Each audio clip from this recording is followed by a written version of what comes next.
Hello, my name is Daniel Cook and I'm a creative specialist here at Foundry. In today's webinar, we are going to use some direct modeling techniques to create this welding machine. Once the meshes are built, we will rig them using locators and the schematic view. We will then animate them utilizing math nodes and noodles, add a particle system to simulate welding sparks, add animated lights to simulate welding flash, and finish with some basic texturing.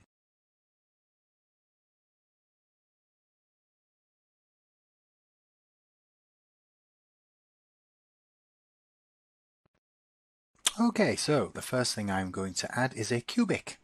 Now a cubic is normally used when we're using mesh fusion, but what it does give us is a very nice sub-D'd model to start with. Because our welding arm is a three-part object, we will use the same three parts. So we'll call this motor. And then we're going to duplicate. Boom. And we'll call this middle arm. And then we duplicate it again and we'll call it welding arm.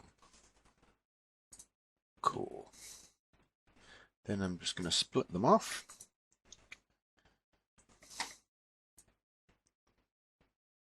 Okay, so first things first. Okay, so if we notice, the inner end is just slightly beveled in. Okay, so as we saw on the little demo animation, we have a hole here where we are going to be able to view the motor. So I'm just going to use the geometry that I've already got.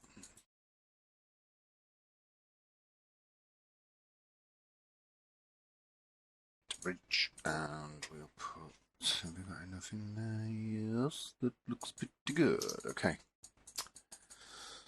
so I want to first of all put some put some reinforcement at those edges. Let's make it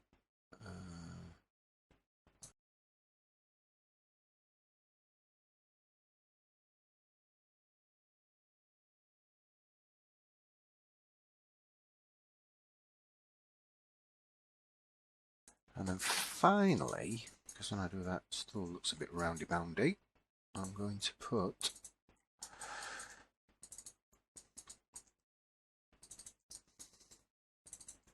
a slight bevel. All right. Okay. So we'll come out of that. I'm going to bring in my middle arm, and I'm going to I'm going to scale that so it fits in that little gap there. Again, it doesn't have to be absolutely perfect.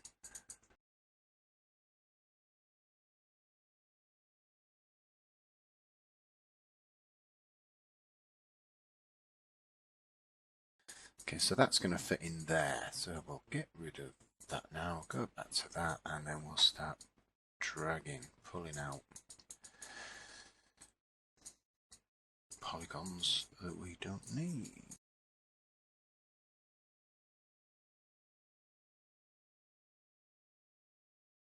Might just pop in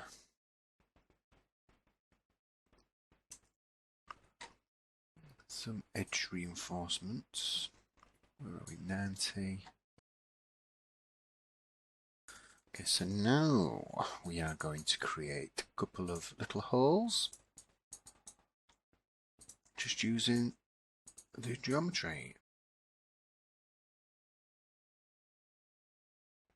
Delete, and then just going to bridge those. Less polygons in, that many. And we do that one, and bridge again.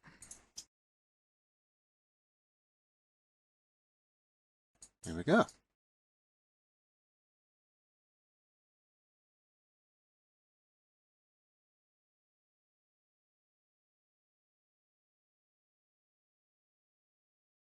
use the same technique again.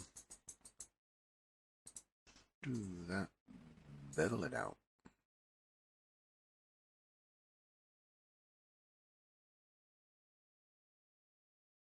To line things up.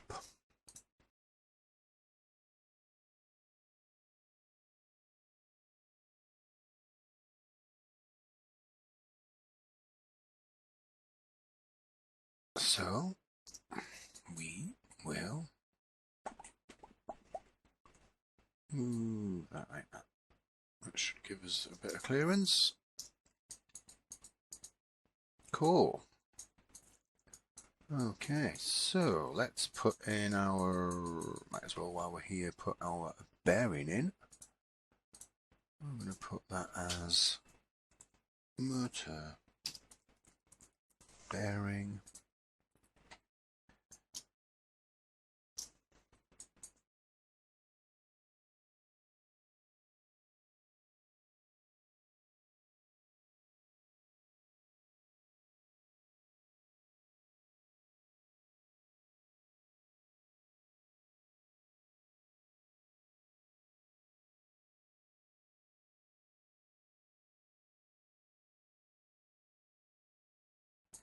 Just adds a little bit of something, doesn't it? We get a sub-D, it looks a bit juicy, so let's put some reinforcement in. Beautiful.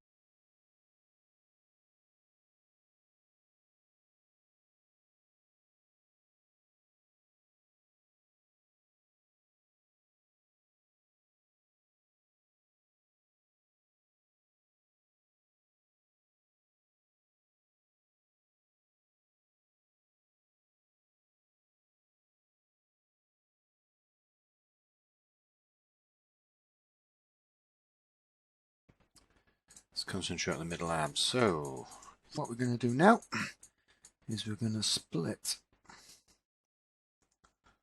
this off. Let's do, let me think if I'm leaving a gap. One there, one there, one there, one there. That should do us. We'll get these verts. Skip one, skip one, skip one. Skip.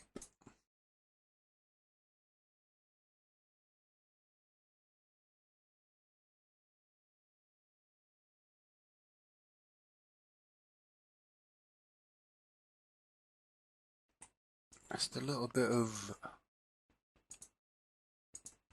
movement on the top of there. I'll just reverse that. I'm going to ease it in and then just going to give it a little bit of an arch. So, cool. Now, welding arm.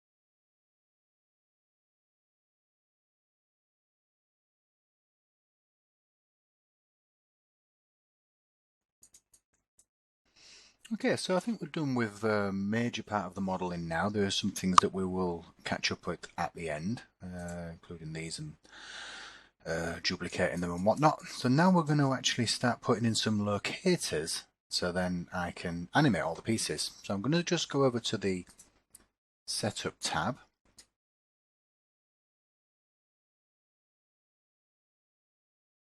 And we will do something quite cool. So I'm going to loop that. Then And I'm going to go up to my work plane and I'm going to align work plane to selection. And nothing's happened because you can't see the work plane, but I know that it's now centered in there. So I shall add a locator, which has gone there, and then, and this is the reason why I reset the work plane, I'm going to set that right into the center of the object. Except I'm going to move it out like that. Bring the motor housing and the motor back in just so I know it's cleared, and I'm going to change the shape to a custom shape. And I'm going to choose circle, and I want that to align, I believe, oops, on X. And I think I shall name this rotor look, and then we are going to do the next one.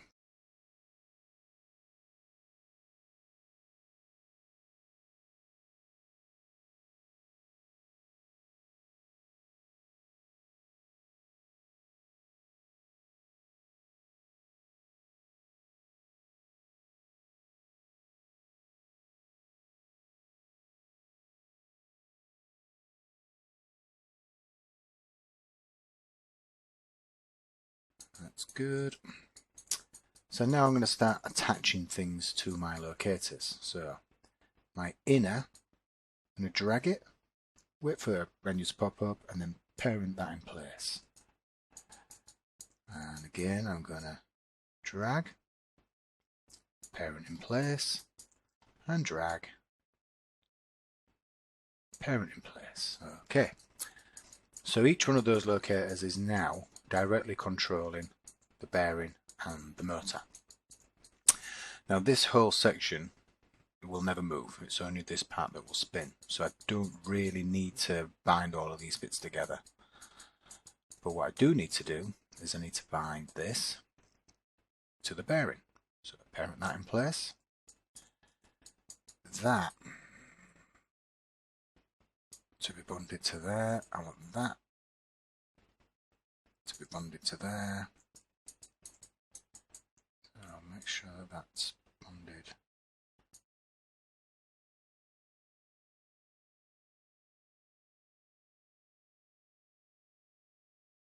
Okay, what we're going to do now is, because this is attached to a moving object, and this object in relation to it doesn't move, I want to be able to make that react to it, so it'll stretch it a little bit. So the first thing I need to do is go to my UV maps and make sure that that has a UV map. So there we go, it has definitely got UV map, so that's cool. We're going to go back to the main window, and I am going to choose UV to weight map. Just put me in weight map mode, but I don't want that. So there we can see that the map is stronger here and then fades back to here. So what I need to do now is add a locator to the end of this pipe. And we're going to do that by right-clicking under Vertex Maps, right-clicking on Texture to Weight, Add Transform Effector. And there it is. Okay, so now I'm going to move that to align it with my electrical cable. But I need to do this in setup mode, otherwise it will move the pipe, which we don't want.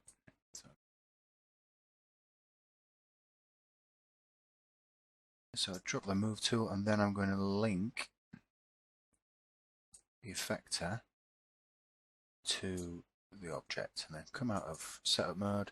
Now, when I move this up and down, it moves with it, which is superb.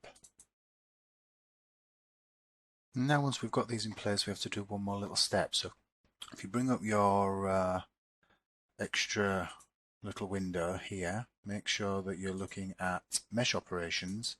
I'm going to highlight both of these, right click and normalize. Now what that does is when we then move our animation,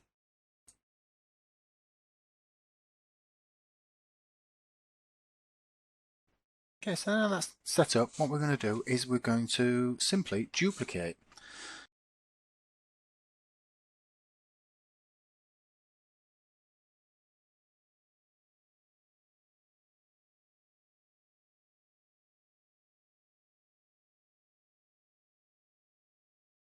We have got dynamic electronic pipes. Perfect. Quick save. Okay, so what we need to do now before we start animating is open up our schematic view, which you can do with this little button here, or you can do it from your pop-over form and choose schematic. First thing I need to do is drag in each of the items that I want to animate. So just simply drag and drop these three elements. Okay, and then because I'm going to be animating the x-axis rotation of this, I want to drag in and drop on top of my node. Now I want to start feeding these things into the next thing in the row. So now I've got the first one set up with my rotation on X. I need to do the same thing for these. So I shall bring in rotation Z on that one, and then we'll bring in rotation Z on that one. We drop these down, open them up. I can then feed that rotation into there and that rotation into there. When we've got that one highlighted, I revolve on X, it then manipulates the other two. Brilliant. But it's not going in the right direction. And I also want the motor to spin more times to make the rest of it move. So I'm going to disconnect these nodes, and I'm going to add a math node, and I'm going to use divide. So I should put a math node divide in there, and I feed that part there, and that part there, and then I go into the value. If I change this value to, let's say, 5, then it's going to divide anything that comes into it by 5 and then send it to rotation Z. So let's try that.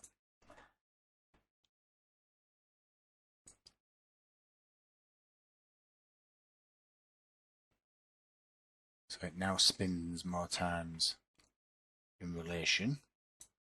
We can, of course, increase that. Let's change that to 10, see what happens.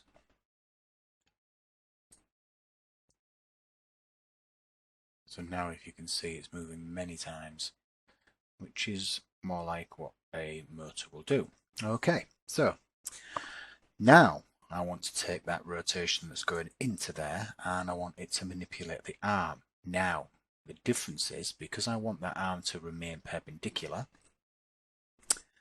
I need to use another math node. And we will do divide again.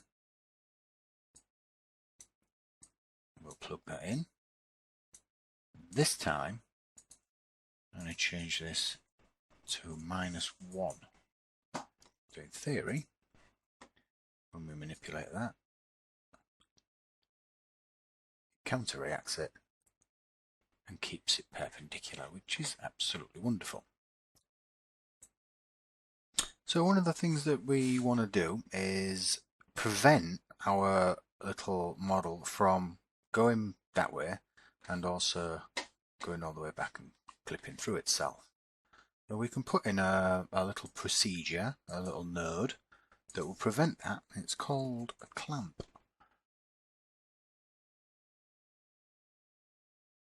Like so. And now I'm going to tell it what I want it to do. So 0 is fine, and on the max I'd like it to go -90. So now when I go that way it should stop, and when I get up to 90 it also stops. It just prevents it from going too far. which is quite a handy little thing. So now we've got that in place, what we want to do is animate it. So set your frames to 480. That will give us about 16 seconds worth of animation.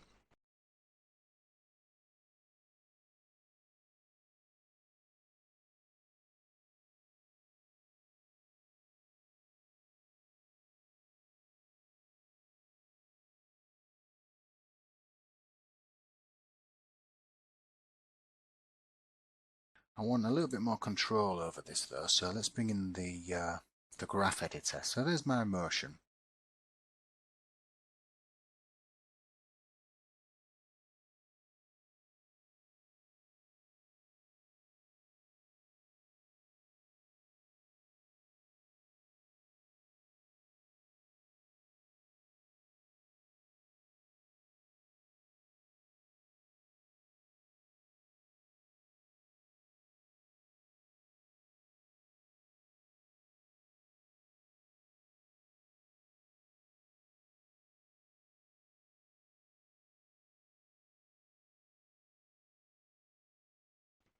Now we are going to animate our welding head, which is this item here, and everything else should be attached to it, which it is. So frame 108, I am going to add a position keyframe on the Y. But if you notice, all these figures have already got numbers in them, so I don't really want. So I'm going to, oops, no I'm not. I'm going to 0 all of them. Okay, so let's have a keyframe on there, move it forward a few frames. We will drop a keyframe in and then get it to come. Oops, no, it's not on X. It's on Y, you fool.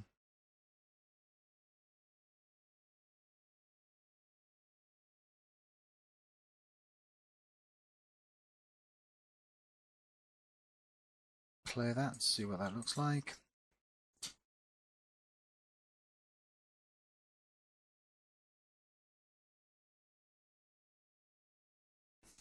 Pretty good.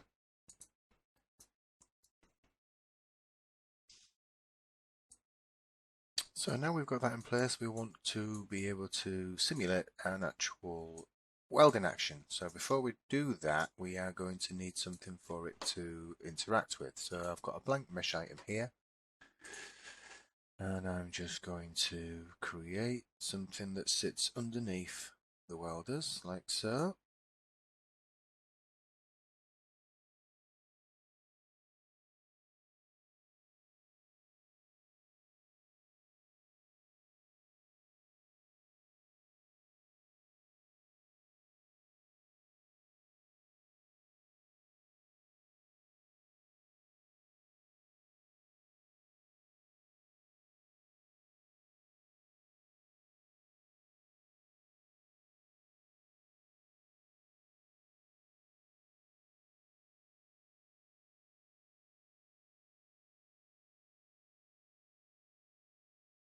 So again, oh, hello, I forgot.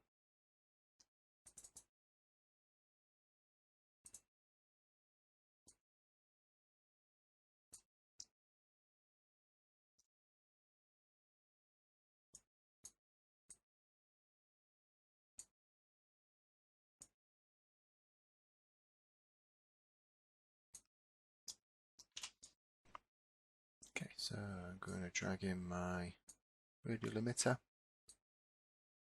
particle simulator, already joined. Put that down there. Okay, so now I want to add a static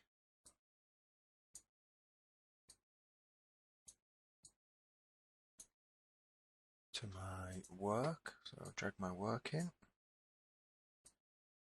Let's jump in on there. I want to do the same with that one and put a static on there as well.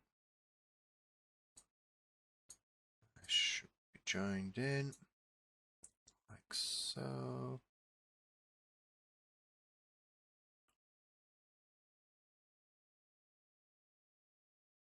Adding a dynamics collider. Put that in there, like so. And then I'm just going to run simulation as it is right now. Oh, actually, no, before I do that, I want to add gravity on Y, minimum age 20, let's make that 15, and then we will run the simulation.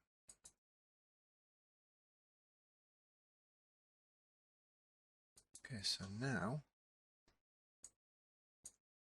see those particles are bouncing? Cool, it's just what we want. Okay, so the next thing I need to do is I want to give these particles some sort of form. So I'm going to add in a replicator. Add item, replicator. Drag that in there like so. We'll feed our sim into it. And then we need to create a source for the replicator. So I shall do that now. New mesh item. We will call this Sparks, but not with a capital. Sparks, and for Sparks, I am going to create a quite small.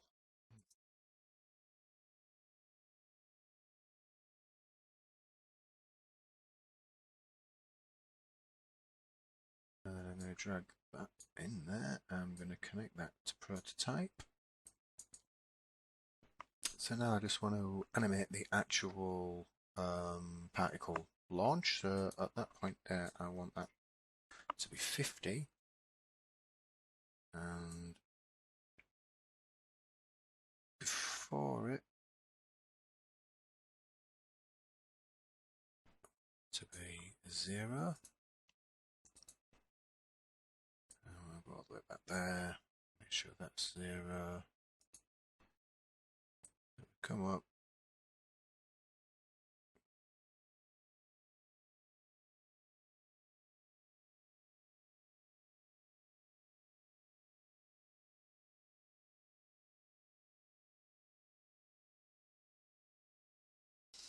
Okay, so now I've got the replicator set up and I've got my point set up and everything else. They're all going to come out of here at the exact point that I want them to come out.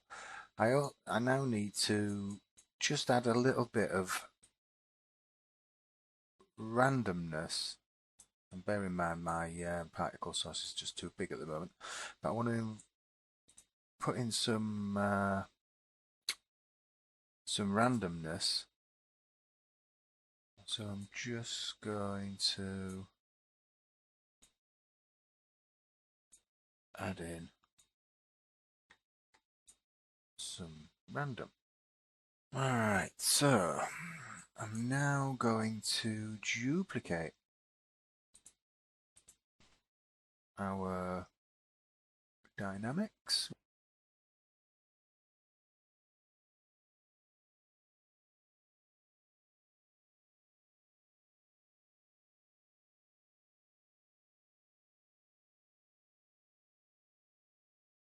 Okay, so now I've got my particle set up. What I want to do is I want to change the particle color over time.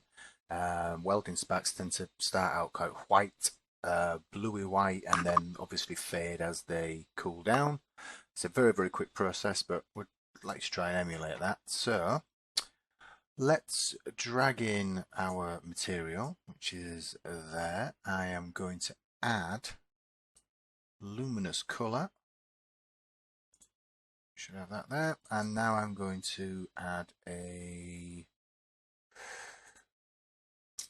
gradient. So let's go to there. Let's add. I'll tell you what. Let's just add a gradient.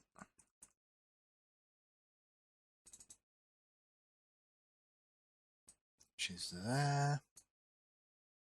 And I want to use these 3. So I will plug them in. Red, green, and blue. Now we have a gradient. Choose these, I believe.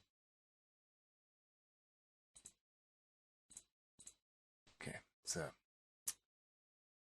we'll move that down to, let's see, let's move over to a more yellowy colour.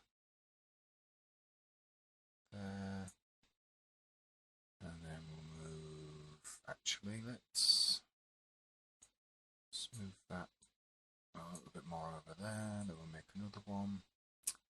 And this other one I want to make more of a reddy colour.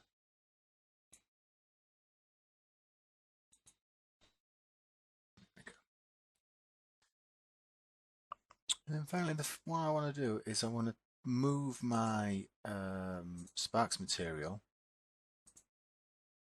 above the base shader, and I want to add its own shader. The reason being is because I don't want it to cast or receive shadows. So the last thing I want to add is some point lights to emulate or simulate the flash of the arc welder. So let's go to add item. We'll pick a point light.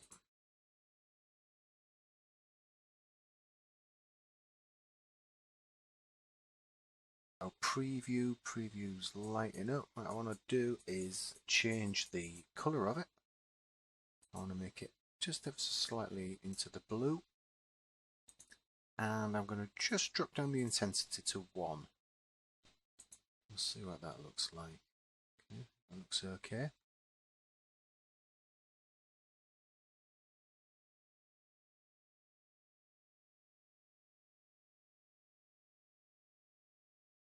That looks okay. And I'm going to duplicate each of those.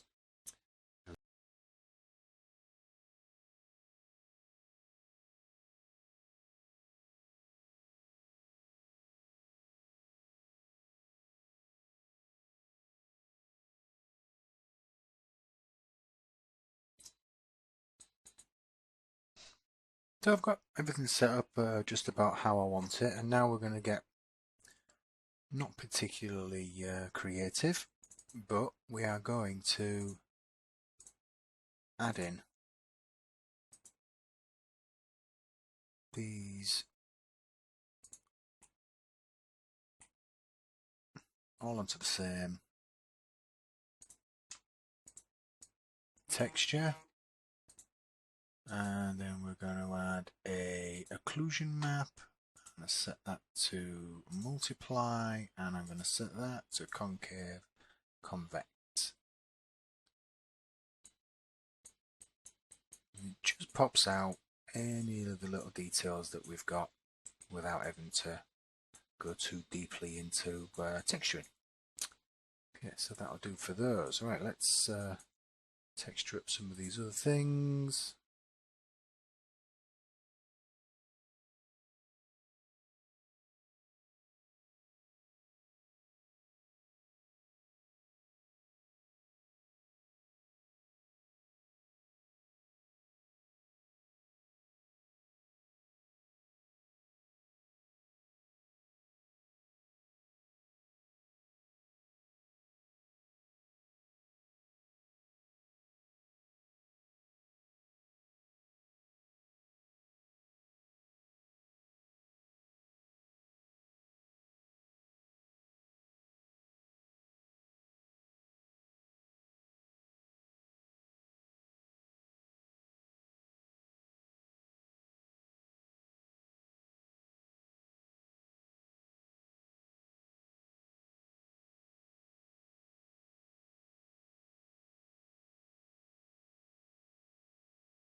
Okay, so what I want to do now is I just want to add in a few more little items.